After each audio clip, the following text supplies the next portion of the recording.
been a long and stressful day in the emergency room. You're looking forward to just one more hour of work when you get a new admit. This patient has been extremely sick, and it happens to be a child. They are given a lot of medications to try and get some things under control. As you learn more of the symptoms, you discover the child has pertussis, or whooping cough.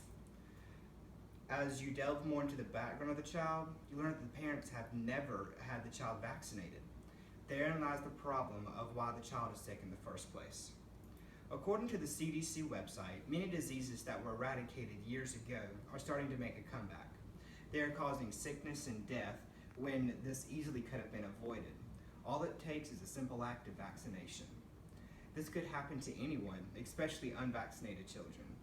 But once these unvaccinated children are sick, the disease gets stronger in their bodies, therefore making it easier for them to contaminate others they come in contact with. Let's say you have a child that's just getting over being sick, and then they come in contact with one of these children that are sick and carrying this disease that they've been vaccinated against. Well, because their immune system is lower, it makes it easier for them to get sick.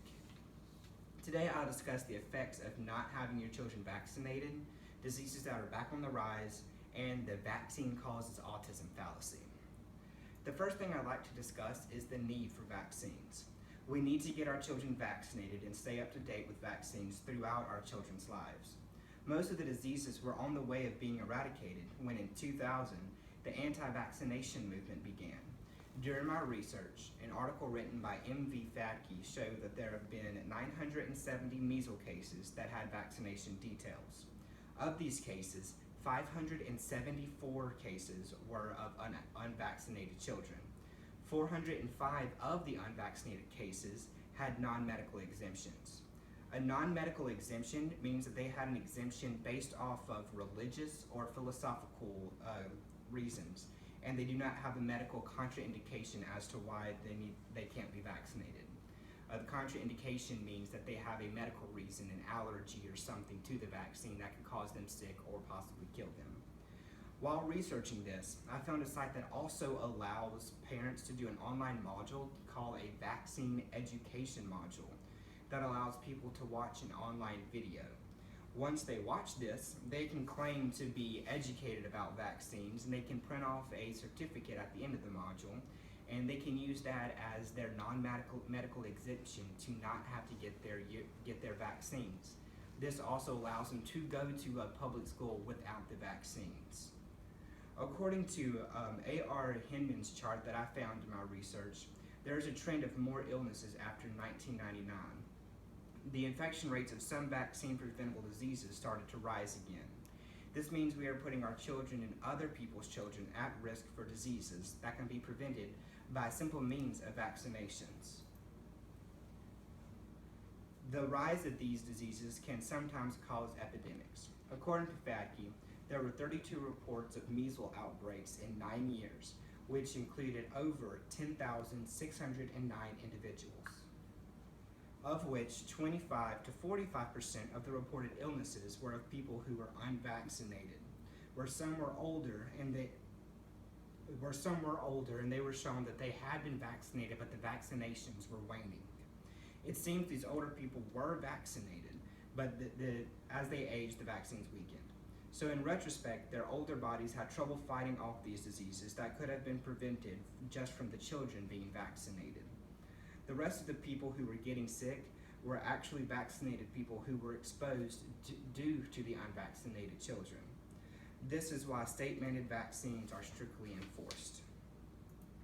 An article written by R. Berg talks about how many people blame autism on the mercury that was included in some of the compounds in the vaccination.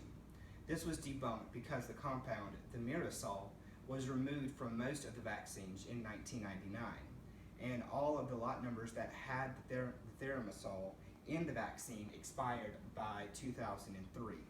But there are still a large number of people that believe vaccines cause autism. The solution, the way to protect our children from preventable diseases, is to have them vaccinated. We need to encourage those around us to vaccinate their children also. And of course, there are reasons, allergies and other medical reasons, as to why to not get your child vaccinated, but those are few and far between. Go to the CDC's website and view all the statistics on the diseases in the country. This will be extremely helpful by informing you of what we are up against. Remember, we have to protect our children. Some of these diseases have lifelong effects. People do not always, and please do not keep vaccines from your children based off of something you heard and do not know for sure.